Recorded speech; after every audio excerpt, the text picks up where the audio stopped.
tecnóloga médica en radiología, cuenta con un magíster en educación, diplomado en radiología diagnóstica e innovación.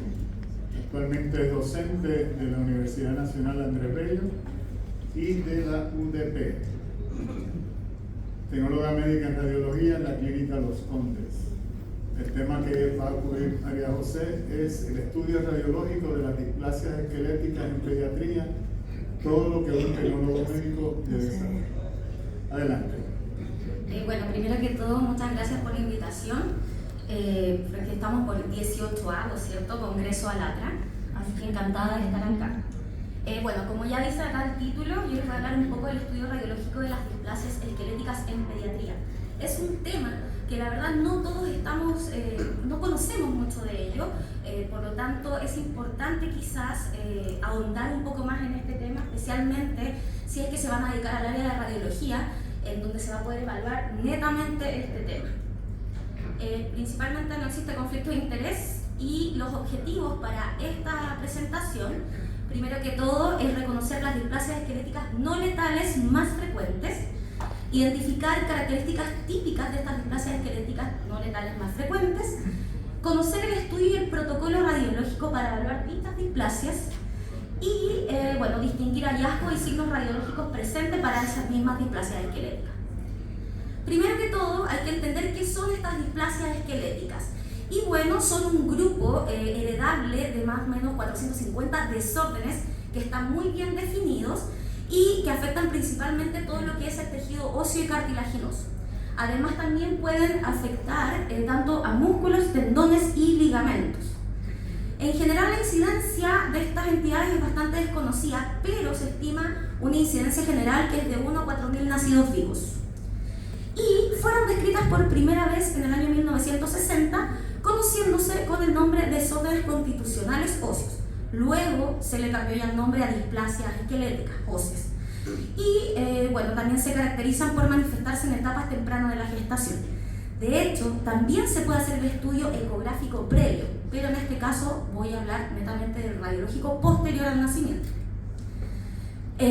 Por el año 2010, la Sociedad Internacional de Displasias Esqueléticas elaboró una clasificación, que es la última clasificación que se conoce, en donde se identificaron ya 456 entidades y se lograron agrupar en 40 categorías, ¿ya? Y se categorizó de acuerdo a sus características bioquímicas, radiológicas y también moleculares. Ahí están estas 40 categorías, como ven son muchas, y por lógica y por el tiempo que tengo no voy a hablar de todas, sino que voy a hablar de las 3 más frecuentes. Podemos también dividirlo en 2 tipos, que son las displasias esqueléticas letales y no letales. Las letales, ahí como pueden ver, está la condrogénesis, síndrome de costilla corta y poliartiria, osteogénesis imperfecta tipo 2, hipofosfatasia congénita y la displasia tanatofórica. Y dentro de las no letales tenemos principalmente la alteración o mutación de 3 genes. El primer gen es el FGFR3 y en este caso se va a expresar esta displasia esquelética conocida como acondroplasia o hipocondroplasia. Tenemos la mutación de estos otros 2 genes, que es el colágeno tipo 1 con cadena alfa 1 y cadena alfa 2, y en este caso se va a expresar como osteogénesis imperfecta tipo 1, 3 y 4. Y por último tenemos el gen CHOX, que en este caso se va a expresar como discontrosteosis de Leri-Weill. Con respecto a la primera mutación del primer gen, que en este caso el nombre completo es el receptor del factor del crecimiento del fibroblasto 3, y como les dije se expresa en la acondroplasia. Pero ¿cuáles son las características físicas de la acondroplasia? Y bueno, es de herencia autosómica dominante, presentan una talla baja desde el nacimiento, por lo tanto es bastante notorio al momento de nacer, y también tienen un acortamiento de los huesos largos, y este acortamiento es un acortamiento de tipo rizomélico. ¿Y qué es rizomélico? Es una alteración que solo va a afectar a la región más proximal de la extremidad. Es decir, en el caso de la extremidad superior, solo va a afectar al húmero, es decir, el húmero va a estar acortado. Y en el caso de la extremidad inferior, es el fémur el que va a estar acortado. Eso es un acortamiento rizomélico. También presentan macrocefalia y también presentan hipoplasia de la región maxilar. Acá podemos ver otras características que son típicas físicas de estos pacientes con acondroplasia. Podemos destacar acá la braquidactilia, que también son alteraciones óseas o malformaciones, ya sea en la región de las falanges, los metacarpianos o metatarsianos. Y bueno, como para entremos un poco en contacto, este personaje bastante conocido que presenta la mutación de este gen. Tenemos también la hipocondroplasia. Si bien la mutación del gen puede dar acondroplasia o hipocondroplasia, la diferencia es la severidad, ya que es mucho más severo en la acondroplasia, mientras que la hipocondroplasia es un poco más leve. En la anterior, en la acondroplasia, el paciente puede llegar a crecer entre 135 a 140 centímetros, mientras que en la hipocondroplasia, un paciente varón puede llegar a crecer hasta 1,65 m, mientras que las mujeres pueden llegar al 1,50 m. Por lo tanto, se nota que es menos severo. También es autosómico dominante, es una displasia ósea que es mucho más leve, tienen una talla de nacimiento dentro de los rangos normales, por lo cual hace mucho más difícil su detección, ¿ya? De hecho, muchas veces pasan desapercibidos hasta la primera infancia y claro, recién ahí se dan cuenta que tienen esta displasia. También tienen un acortamiento de extremidades, pero es menor. Y el acortamiento puede ser tanto rizomélico como mesomélico. Recordemos que rizomélico es el acortamiento de la región proximal de la extremidad, ¿verdad? Mientras que mesomélico va a ser el acortamiento de la región media. En este caso, en el brazo, sería radio y ulna. La porción distal ya se consideraría la mano, como para que entiendan un poco. No tienen en este caso hipoplasia de la región maxilar y, como les dije, tiene una talla final que es mayor, llegando a 1,65 m más o menos en hombre. Acá podemos ver más características que tiene el paciente con hipocondroplasia. Son bastante similares, pero siempre en un grado menor. Llegamos a la mutación ahora del otro gen que les comenté, que es el colágeno tipo 1 con cadena alfa 1 y 2, y esto desencadena entonces la osteogénesis imperfecta, la tipo 1, 3 y 4. Recordemos que la tipo 2 es una displasia que es letal, por lo tanto no entra en esta clasificación. Y bueno, aquí hay características las más importantes de cada uno. Podemos destacar que son todos autosómicos dominantes. La más frecuente viene siendo la tipo 1 con un 55%. La menos frecuente es la tipo 3. Sin embargo, podemos decir que la tipo 1 es la más leve, mientras que la tipo 3 es la más severa dentro de las no letales, ¿ya? En general, todos presentan osteoporosis generalizada, también presentan escleras azules, a excepción del tipo 4, que es el único que tiene escleras blancas, y bueno, deformidades óseas, lo cual también provoca fracturas recurrentes por la fragilidad. Acá podemos ver más características típicas de los pacientes con osteogénesis imperfecta, desde fracturas de huesos, caja torácica en forma de barril, las típicas deformidades óseas con extremidades arqueadas, también se generan moretones con facilidad, son de baja estatura, la esclerótica azul, a excepción del tipo 4, también tienen una pérdida de la audición y cara de forma triangular. Y llegamos al último gen, que es el gen CHOX, que se dice así por sus siglas en inglés, de Church Stature Homodox, y esto se expresa como la patología discondrosteosis del Lewy. En este caso, ellos tienen una talla baja que es media, no son tan pequeños, es pseudo-autosómico dominante y también presenta un acortamiento de las extremidades, pero en este caso es netamente de tipo mesomélico, ¿ya? Es decir, afecta a la porción media de la extremidad y también se genera una deformidad que hace más fácil conocer a esta mutación, que es la deformidad de Maddrey. Además presenta ulna valga, que es una valga que va un poco más hacia afuera. Ahí están las imágenes. Bueno, el tema es que la sospecha clínica de displasia esquelética, ¿cómo llegamos a ella? En general, el médico especialista o pediatra, ya sea especialista, un endocrinólogo o un genetista, va a sospechar de una displasia esquelética cuando haya talla baja, ¿ya? Pero talla baja, ¿qué? Es una talla baja desproporcionada. porque también se miden las proporciones del cuerpo, ya sea el perímetro cefálico, el largo de los brazos, tiene que haber una proporción. Y cuando esta talla baja es desproporcionada, es cuando hay que sospechar que existe una displasia esquelética. Por lógica, una talla baja proporcionada no es necesario ya sospechar de esta displasia. Y bueno, talla baja es aquella que está bajo el percentil 3, ya de estas tablas que están definidas de acuerdo a la edad, el género, la etnia, etc. Y una talla baja es percentil 3, lo cual significa que el 97% de los niños de esa edad es más alto que ese paciente. Cuando hay una talla baja desproporcionada es cuando empieza la sospecha de displasia esquelética. Y la conducta regular es hacer el estudio radiológico, un estudio esquelético, hacer el estudio molecular específico, y ya teniendo ambos se puede llegar al diagnóstico certero, sabiendo también cuál es la displasia, para hacer una conducta terapéutica y un asesoramiento. Porque igual convengamos que no es que al detectarla vamos a hacer magia y el paciente va a dejar de tenerla, sino que se hace una conducta terapéutica para mejorar el estilo de vida de este paciente y hacer también un asesoramiento a las familias. Habitualmente, como dice acá, el estudio radiológico, les dije que se solicita con talla baja desproporcionada o también con pacientes que nacen con alguna malformación o dismorfia. ¿Cuál es este estudio esquelético? En general son un pool de radiografías que tienen que estar presentes sí o sí para poder determinar que existe o no la displasia esquelética. Siempre se considera dentro de este pool de radiografías el cráneo apelateral, columna total apelateral, extremidades superiores, derecha e izquierda, pero solo AP. Manos, en general se toma solo una mano, que es la edad ósea, la típica, a excepción de cuando se sospeche de otras patologías que más adelante lo nombraré. Extremidad inferior, la teleradiografía de extremidad inferior, también AP. Y los pies también a veces se agregan, no siempre. Estas son entonces las radiografías que hay que tomar, como les digo, un cráneo AP lateral. Obviamente estamos ante pacientes pediátricos, ¿ya? Por lo tanto hay que tener sumo cuidado con las dosis, ¿cierto? Tratar de no repetir radiografías, por lo tanto tenemos que ser capaces de generar una imagen totalmente diagnóstica a la primera.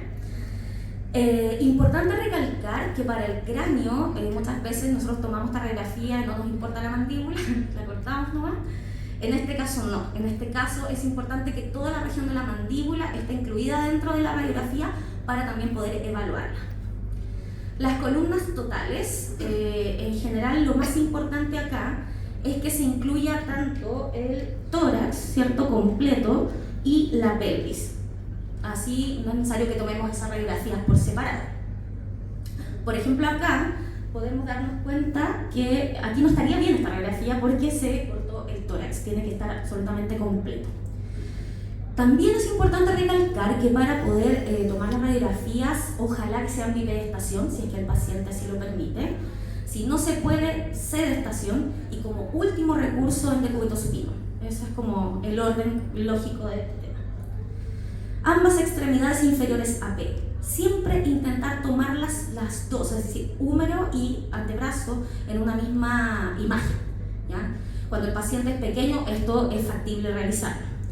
Y también lo ideal es que ambas extremidades queden iguales, como un espejo, que no sean distintas, que se pueda hacer mediciones a la vez. Por lo tanto, tiene que cumplir con el criterio de evaluación también de frontalidad, en donde el radio y ulna se superpone levemente en la región proximal. Edad ósea, como les digo, generalmente se toma la mano izquierda, si es que se toma la mano no dominante, esa es la idea. Pero si se sospecha de braquidactilia, idealmente tomar ambas. Y además se agrega en ese momento ambos pies, AP, comparativos. Y también tenemos extremidades inferiores AP, que en este caso siempre incluir toda la pelvis completa y la articulación del tobillo.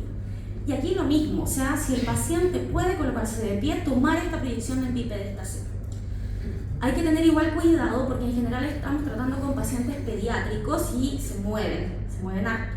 Y muchas veces cuando tomamos las radiografías de columna o las radiografías extremidades inferiores lo hacemos con el típico pegado de imagen. Entonces hay que ir evaluando qué es lo mejor de acuerdo a nuestro paciente. Tratar a lo mejor de tomar la imagen de una sola vez en vez de hacer el pegado de imágenes, etc. En caso de que el paciente no esté cooperando mucho, igual en este caso de la extremidad inferior se puede separar y tomar una región proximal y una región distal, obviamente incluyendo rodillas en la región proximal y también en la región distal. Y vámonos a los hallazgos radiológicos, que esto es lo más importante. Después de tomar todo este estudio esquelético, obviamente van a haber ciertos hallazgos que nos van a hacer decir estamos ante esta displasia esquelética o ante esta otra. Y con respecto a la condroplasia, los principales hallazgos son la platispondilia. ¿Y qué es la platispondilia? Es el aplanamiento de las vértebras, ¿ya? También existe una hiperlordosis, también hay una disminución en la distancia entre los pedículos de la columna lumbar. Pueden haber múltiples deformidades en la región de la metáfisis o epífisis de los huesos largos, ya sea ensanchamientos, aplanamientos, acortamientos, etc. Como les dije anteriormente, acortamiento rizomérico. Los huesos ilíacos pueden ser cuadrados y mucho más pequeños, disminuidos en altura. También hay un foramen magno pequeño y dedos en tridente. ¿Qué son los dedos en tridente? Son dedos que son mucho más cortos y anchos y a la vez se separan entre lo que es el dedo medio y el anular, una cosa así.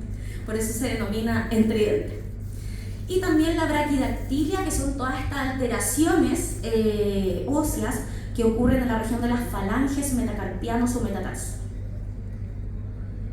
Con la hipocondroplasia, los hallazgos, algunos son similares.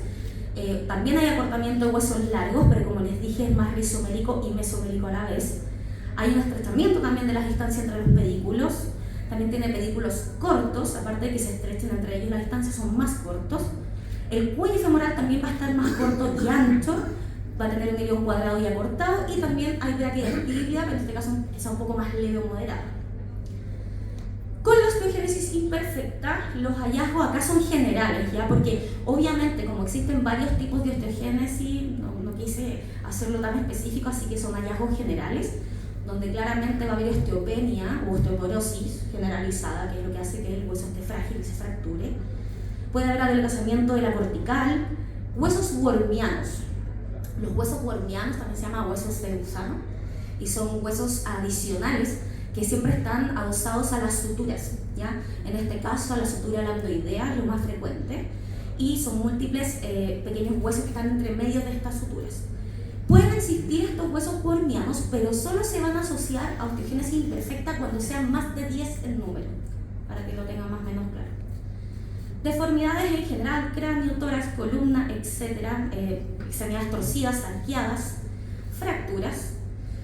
También podemos ya, cuando un paciente ya está como diagnosticado también con esta osteogénesis, podemos evaluar los callos óseos de las fracturas o también un callo hipertrófico, que es por un exceso, ¿cierto?, de hueso. También se pueden evaluar bandas metafisiales secundarias al tratamiento con bifosfonatos, que es el tratamiento que se da en estos casos y que cada vez que se da este tratamiento deja una línea radiolúcida en las extremidades. Entonces, generalmente uno ve muchas líneas, ¿cierto?, en las extremidades que coincide con las veces que se le da el tratamiento a este paciente. Y en el caso que ya haya sido sometido a alguna cirugía, podemos evaluar clavos intramedulares, miembros superiores o inferiores.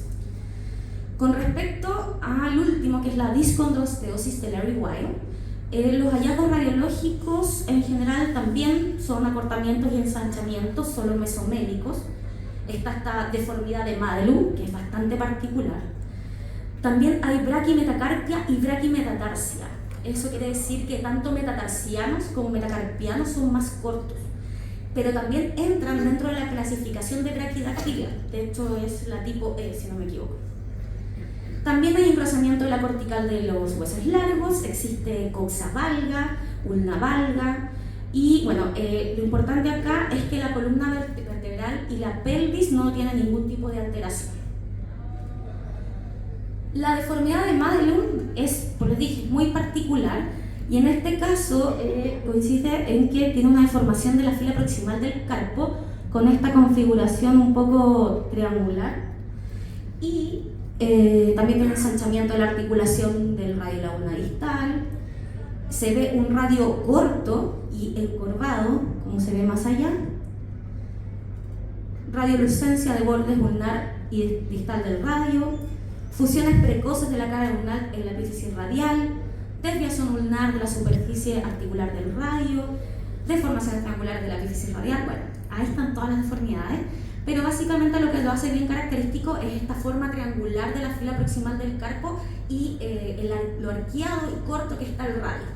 Eso es típico ahí de la deformidad de Malum, más la luxación que ocurre también con la ulna, que es esa. Acá tenemos el ejemplo de rizomelia y mesomelia. En la primera imagen pueden ver una rizomelia en donde es el húmero, ¿cierto?, el que está mucho más corto, mientras que en la segunda imagen podemos ver una mesomelia. Acá no se ve muy bien la calidad de la imagen, pero claramente ahí está la alteración.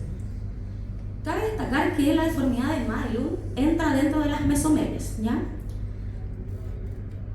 Acá tenemos la placa espondilia. Fíjense en la imagen de su izquierda que las vértebras están mucho más aplanadas versus la imagen de la derecha, que ya es normal. Acá podemos evaluar primero en esta columna total lateral la hiperlordosis y la horizontalización del sacro, y en la segunda imágenes ya enfocadas en la columna lumbar un versus de cómo los pedículos empiezan a disminuir su distancia entre sí. Esto es típico, como les dije, acondroplasia y hipocondroplasia. Acá tenemos edades óseas de braquidactilia, en este caso en las falanges del pulgar, y la mano en tridente. Como ven, estos huesitos más cortos y más anchos y separados en la región del dedo anular y medio. Acá tenemos deformidades de la metáfisis o epífisis. Obviamente acá tenemos, por ejemplo, en la de ella, una epífisis más ensanchada, ahí sí.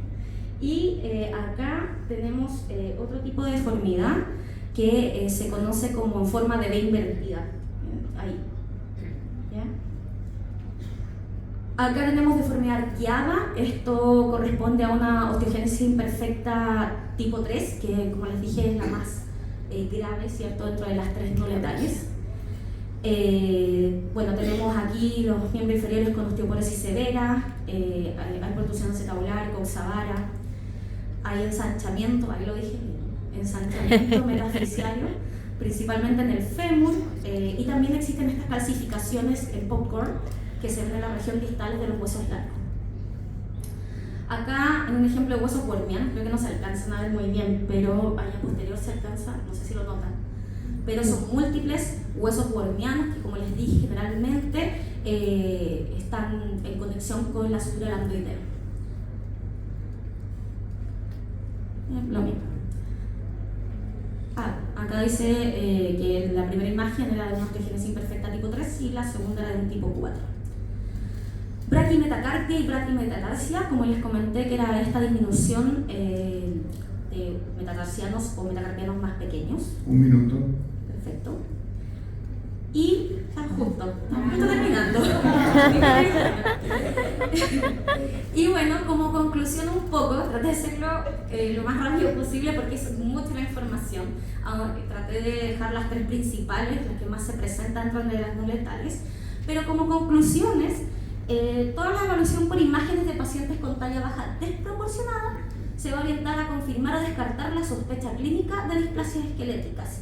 Sin embargo, igual va a ser necesario realizar un estudio molecular específico para poder determinar cuál de todas las displasias es. O sea, no basta solo con el estudio radiológico. Los pacientes que se evalúan como talla baja proporcionada, sin otras alteraciones al examen físico, solo requieren radiografías de edad ósea y seguimiento. Y es importante realizar un estudio esquelético que sea acotado para disminuir los niveles de radiación en pacientes pediátricos, como lo que yo les comentaba de incluir ya sea el tórax, la pelvis en la radiografía de columna total o en la radiografía de extremidades inferiores. Obviamente el expertise del tecnólogo para evitar repetición, ¿cierto?, de radiografías y que nos quede a la primera con todos los criterios de evaluación que eso conlleva. Y bueno, al efectuar los estudios esqueléticos con los equipos actuales disponibles, ¿cierto?, aún se considera que hay una baja dosis, por lo que el estudio radiológico sigue siendo una herramienta diagnóstica útil y segura. Referencias bibliográficas y muchas gracias. Y